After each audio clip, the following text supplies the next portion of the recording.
Nasasakal ka na ba? Denumero ba ang kilos mo? O masyado nang natatapakan yung pagkalalaki mo? Medyo sensitibo tong topic na to pero pag-usapan natin. Ang video na ito ay para sa edukasyon at inspirasyon lamang. Ito ay reference lamang base sa aking sariling karanasan, pananaliksik at kaalaman. Ang bawat relasyon ay magkakaiba ng sitwasyon, kaya gamitin lamang itong gabay kung sa tingin ninyo ay makakatulong sa inyo. Ayan, welcome back to my channel. Ako po muli si Lorelly, ang inyong Ate Lors. Ang topic po natin ngayon ay yung mga senyales ng toxic na babae. Kung dun sa part 1 po natin, pinag-usapan natin yung mga senyales ng toxic na lalaki. Ngayon naman po ay tatalakayin natin ng isang sensitibo pero napakahalagang paksa. Maraming lalaki ang hindi namamalayan na toxic na pala ang kanilang partner. Diba? Sa una kasi, natatabunan ito ng pagmamahal. Siyempre, pag ang lalaki nagmahal, diba? Andyan yung kilig, andyan yung pagmamahal. So, natatabunan to. Hindi nila napansin nung una yung mga initial sign o red flag, hindi nila pinapansin yan, hinahayaan nila kahit may red flag. So, pero habang tumatagal, unti-unting lumalabas ang mga senyales na nakakasakal at nakakasira ng pagkatao o nakakadurog ng pagkalalaki. So, kaya sa video na ito ay ilalahad natin itong mga senyales na to kung paano ito nakakaapekto sa inyong relasyon. Kung makaka-relate ka sa mga senyales na ito, maaaring panahon na para magtanong sa sarili, healthy pa ba ang relasyon ko? So tara, simulan na natin. Okay, yung number 1 natin, yung palaging siya ang nasusunod. Diba? Parang medyo, medyo nagiging, biruan, di ba? Na ang nasusunod sa bahay ay yung asawang babae. Okay, yung sa lahat ng bagay, mula sa simpleng pagkain, diba? Yung pagkain sa labas or kung anong kakainin or kung anong susuotin, diba? Yung mga desisyon na hanggang sa malalaking desisyon, siya pa rin ang nasusunod. Kahit maglabas ka ng sarili mong opinion, desisyon, hindi niya yun papansinin, hindi niya yun papakinggan dahil ang gusto niya mangyari kung ano yung gusto niya. So ito yung palaging siya yung parang dictatorship na yung kalalabasan nito. Yung sa halip na partnership, nagiging dictatorship. Didiktahan ka niya. Ito ang gusto ko. Ito lang. Yung ganyan, di ba? So, halimbawa, gusto mong kumain ng tapsilog lang dyan sa kanto. Hindi. Ang gusto niya doon sa mamahaling restaurant. Wala kang magawa. Sunod ka, doon kayo kakain. Di ba? So, yung mga ganun, simpleng desisyon, pero hanggang sa malaking desisyon, gusto niya siya ang nasusunod. So, yan yung number 1 natin. Yung number 2 natin, yung manipulative emotion. Ito yung toxic na babae, marunong yan. Marunong yan gumamit ng guilt trip. Yung papa-guiltihin ka kasi hindi nasunod yung gusto niya. Andyan yung patampo-tampo, paiyak-iyak, diba? Maluha-luha. Minsan naman, sa silent treatment ka, hindi ka papakitaan ng pagmamahal, diba? Lahat yon para makuha yung gusto. Kasi merong gusto. So, dadaanin ka sa ganon. Minamanipula ka. Manipulative ang tawag doon, di ba? Mamanipulahin ka kasi may gusto siyang makuha, di ba? Halimbawa, hindi ka kaagad nag-reply. Sasabihin niya, siguro hindi mo na ako mahal, yung mga ganyan. O pag ayaw mo sumunod sa kanya, magagalit. Hindi ka papansinin hanggang mapilitan ka, ibibigay mo na lang, di ba? Para walang gulo, di ba? Hindi pagmamahal yung ganyan, manipulasyon yan. Okay, yung number 3, walang respeto. Respeto, palaging kasama yan. Pero ito, yung specific, yung walang respeto sa boundaries mo. Yung palagi niyang gustong malaman lahat ng kilos mo. Yung sinisilip ang telepono mo, binubuksan yung mga messages mo, binabasa, di ba? Yung gusto niya, alam niya lahat. Pati yung password mo. Ito, malinaw na red flag. Oo, mahalaga ang transparency sa mag-asawa o sa mag-partner. Pero, iba ang transparency sa paglabag sa privacy, 'di ba? Like for example, kami ng asawa ko, never kami nagbukasan ng cellphone. Pero anytime na may kailangan siya or may kailangan ako, anytime pwedeng buksan, 'di ba? Pwedeng nga, pero hindi yung natutulog siya, i-check mo, 'di ba? Yung mga ganong bagay. Kasi mas healthy yung relationship ninyo kung may tiwala kayo at may respeto kayo sa personal space ninyo, yung privacy ninyo. Number 4, yung dadaanin ka sa drama. Yung palagi may drama, yung parang naging normal na sa kanya yung palaging may tampuhan araw-araw, yung lagi na lang nagtatampo. Yung ganito kasi immaturity yan eh. 'Di ba? Yung halos araw-araw may issue, may iyakan, may sigawan, 'di ba? Toxic yung ganyan. Maliliit na bagay, kahit na yung pag-like mo sa post ng iba or yung pagsilip mo sa bintana, sinong tinitingnan mo dyan, di ba? Pinapalaki yung issue na ganyan. O yung simpleng nasunog mo yung sinaing, pag-aawayan nyo na hanggang magsigawan na kayo. Yung mga ganong simple. Yung lagi na lang may drama sa bahay.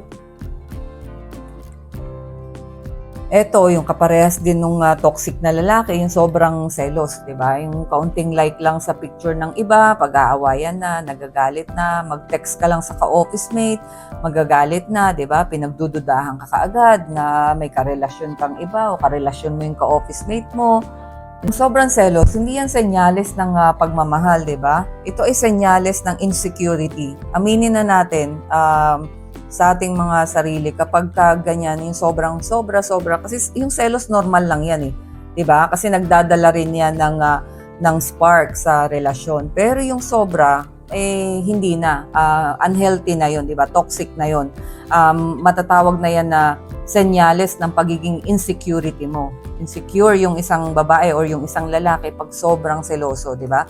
Kapag hindi na ito kontrolado, hindi na kayang kontrolin, mauuwi lang yan sa sa away palagi. Tapos nagiging controlling ka. Kasi sa sobrang selos, sasabihin sa'yo, hindi, lumipat ka na ng trabaho, ayoko nang makausap mo yan. Tapos paglipat ng trabaho, syempre, alangan, wala kang makachat na bagong ka-office mate mo. Diba? Ganun din. So, ayun, mahirap yung sobrang selosa. Ayan, number 6, yung hindi marunong mag-support. Parehas din sa lalaki, di ba? Basta partner mo, dapat sila yung number 1 na supporter mo. Sila yung number 1 na mag-cheer sa'yo para makamit mo yung mga goal mo, yung mga tagumpay, yung mga achievement na gusto mong makuha. Dapat sila yung number 1 mo na, di ba, taga-cheer. Pero yung mga toxic na babae at lalaki, parehas yan. Imbis na tulungan kang umangat, hahatakin ka pa pababa. Ito, yung pang-7 na toxic, senyales na toxic ang isang babae, yung lahat na lang ng problema, kasalanan mo.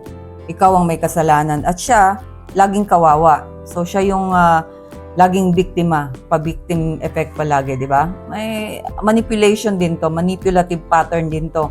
Kasi minamanipula ka na ikaw ang may kasalanan at sila ang biktima. So, palaging ganon. Wala siyang accountability, palaging ikaw ang mali, di ba? So, yun nga, dapat shared yung responsibility ninyo kahit sa tama o sa mali, parehas kayo, di ba? Hindi pwedeng one-sided lang. Number 8, ito yung parang roller coaster yung babae. Yung minsan sobrang sweet, bukas sobrang malamig na, di ba? Yung parang hindi mo alam kung saan ka lulugar. Yung parang tuwing gigising ka na lang sa umaga, iisipin mo, maganda kaya ang mood niya, di ba? O kaya sa gabi or sa pag-uwi mo galing ng trabaho, palagi kang kinakabahan. Galit kaya siya, di ba? O maganda kaya ang mood niya, di ba? Yung parang hindi mo maintindihan anong emosyon niya, kung galit siya o masaya siya or what, unpredictable, tapos pabago-bago. 'Di ba? Tong araw na to okay, bukas hindi, 'di ba? Yung mga ganyan, sign ng toxic na babae. Toxic na tao rin. Yan, yung number 9, yung walang tiwala, 'di ba? Lahat na lang ng kilos mo ay may ginagawa kang mali. Lahat na lang pinagbibintangan niya kahit wala ka namang ginagawa, 'di ba? Napaka-toxic nung ganyan kasi 'di ba? Ang hirap kumilos na, 'di ba? Bumili ka lang ng yelo sa tindahan. Pagbalik, 'di ba? Pagbalik mo, 'di ba? Merong nakaagad siyang pagbibintang sa iyo. So mahirap yung ganyan, 'di ba? So, kailangan may tiwala, kailangan buo yung tiwala niyo sa isa't isa. Huwag naman yung sobra-sobrang konting bagay bintang kaagad, 'di ba? Mahirap 'yan, hindi healthy 'yan. Ito parehas din nun sa lalaki, hindi marunong magpahalaga, di ba? Yung lahat na lang ng effort mo na binigay mo na sa tingin mo ay effort mo yon, responsibilidad mo bilang asawang lalaki or partner, sa tingin mo binibigay mo naman, kaso walang appreciation. So wala ka man lang matanggap na appreciation. Tinitake for granted niya lahat ng effort mo. Parang ang hirap nung ganun kasi baka manawa ka or baka mapagod ka. So baka hindi ka na mag-effort na, 'di ba, napahalagahan siya. So mahirap din yung ganyan. So ito yung isa din sa mga senyales ng mga toxic na babae, yung walang pakialam sa effort mo, 'di ba? Ayan, so sa mga lalaki diyan, kung nararanasan nyo or nakikitaan nyo yung mga partner ninyo na babae ng itong mga senyales na to, kung yung 10 meron sila, naku po, siguro nakikiramay na po ako sa inyo dahil sigurado napakahirap ng inyong sitwasyon sa pang-araw-araw, di ba? So palagi mo matatanong yan. Siguro pagkatapos mong panoorin to, tanong mo sa sarili mo na healthy pa ba ang inyong relasyon? May chance pa ba ito na ayusin, di ba? Kaya pa bang magbago niya o kayong dalawa mag-adjust para sa ikabubuti ng inyong relasyon. Okay? So, tandaan na hindi sapat na pagmamahal lang kasi kung puro sakit, oo, mahal nyo nga isa't isa, pero puro sakit, selos, control, 'di ba? Toxic, 'di ba? So, ang binibigay medyo mahirap 'yan, baka mabura yung inyong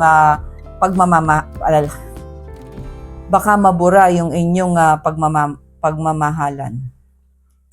Ayan, kung nakatulong po sa inyo ang video na ito, paki-like and paki-subscribe at maraming salamat po sa pagsama niyo muli sa akin sa panonood sa video na ito. Sana po ay makasama ko kayong muli sa susunod ko pang mga video. Thank you so much.